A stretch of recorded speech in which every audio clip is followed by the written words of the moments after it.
Right then, let us get this sorted.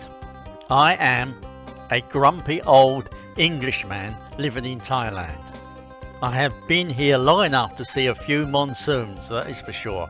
Now, have you ever sat there sipping a lukewarm beer or a cold cup of tea, watching the world go by in this chaotic but charming country and thought, blimey, things are not always what they seem, are they? Well, pull up a virtual stool because I have a little something to natter about.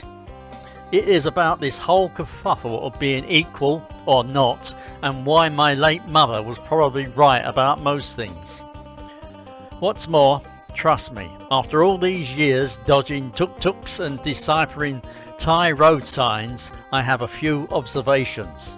Therefore, the idea of everyone being equal, it sounds lovely, does it not? Like a perfectly ripe mango, sweet, juicy and satisfying. However, just like finding a perfectly ripe mango at the market amongst the bruised ones and the rock-solid green fellas, the reality is a tad more complicated. I started thinking about this the other day with someone, that this notion all humans are equal. In one way, it is spot on. Morally speaking, every single one of us, from the Queen or now King of England to the bloke selling dodgy sunglasses down the soy, we all have the same basic worth. You kick us, we bleed, as they say. That is the foundation of any decent society, that everyone deserves a fair crack of the whip, treated with dignity and respect. It is what those do-gooders bang on about, human rights and all that. And fair play to them, they have got a point.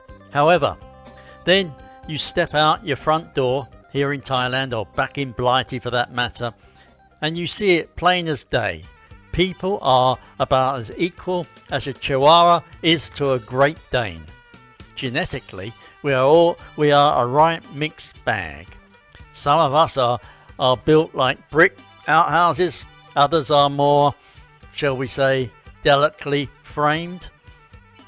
Some have a knack for numbers, others cannot add 2 and 2 without a calculator. Blame evolution, blame your parents, blame the dodgy curry you had last night. The fact remains, we are all born with a different set of dice. Then there is the hand we are dealt in life. Where you were born, whom your parents are, whether you have access to proper schooling, a decent meal, these things are not handed out equally, are they? A little lad growing up in Bangkok's slum faces a completely different set of hurdles than a privileged kid in Chelsea. It is just the way. The coconut crumbles, as they say here. It is not fair, but there you go.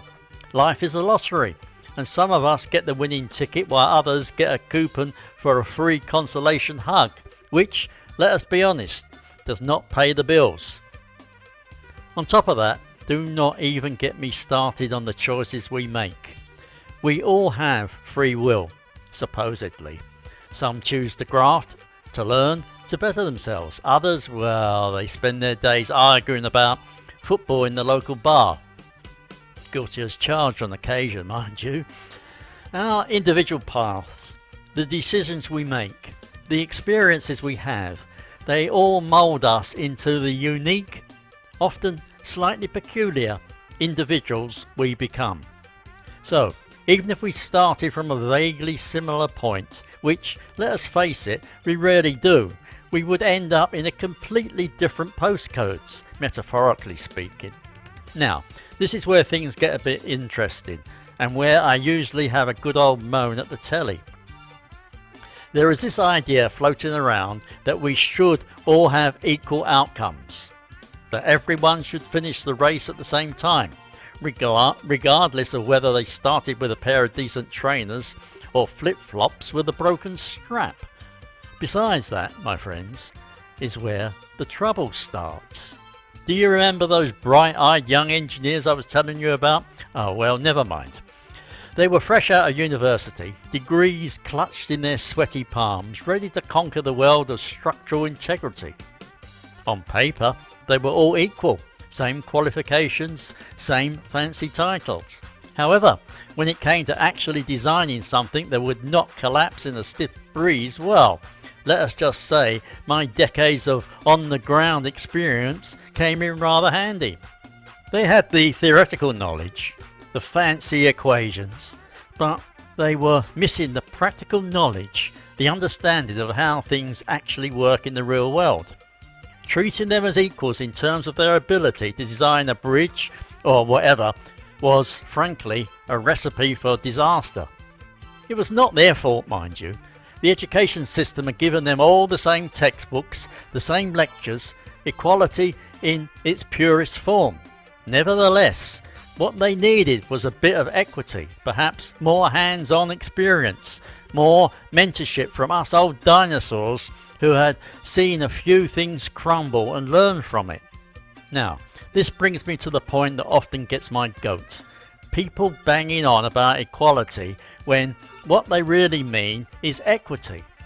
Equality is giving everyone a bicycle.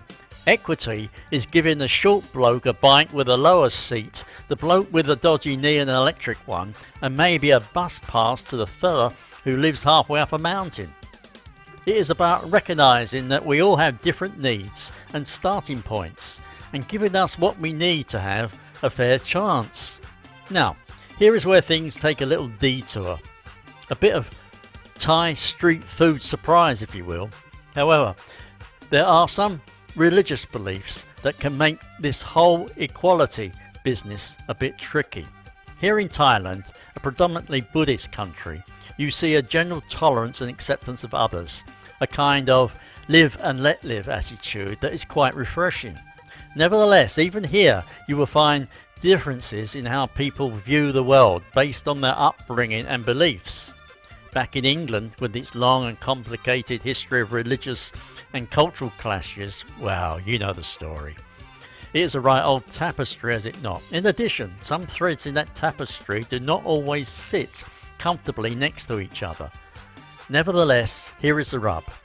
Just because we are not all the same does not mean we cannot treat each other with respect and fairness.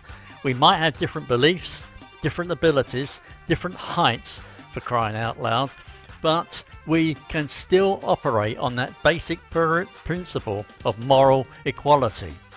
We can strive for a society where everyone gets a fair shot, even if the definition of fair needs to take into account our inherent differences.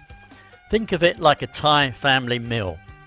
You have all sorts of dishes on the table, some spicy, some mild, some sweet, some sour. Everyone gets to choose what he or she likes and what suits his or her palate. No one is forced to eat the fiery green curry if they cannot handle the heat. That is equity in action, right there on the dinner table.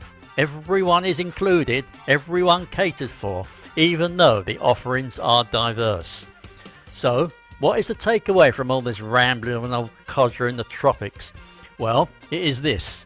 We will never be equal in every single way. It is just not in the cards. Nevertheless, that should not stop us from striving for a world where everyone is treated with dignity and respect, and where everyone has a fair opportunity to make the most of what they have. It is about understanding the difference between equality, treating everyone the same, and equity, giving everyone what they need. It is about accepting our differences without letting them become excuses for prejudice or unfairness. And maybe, just maybe, if we can all get our heads around that, the world might just be slightly grumpy place. Even for an old Englishman in Thailand who has seen a fair few things in his time. Right, then, enough of my yakking. What do you lot reckon? Do I have it all wrong? Let me know your thoughts in the comments below. I might even read them, if I can find my reading glasses. Please take care and do think about what I have said, as I hope you do talk about it and pass it on. Only if you agree with me. Bye bye.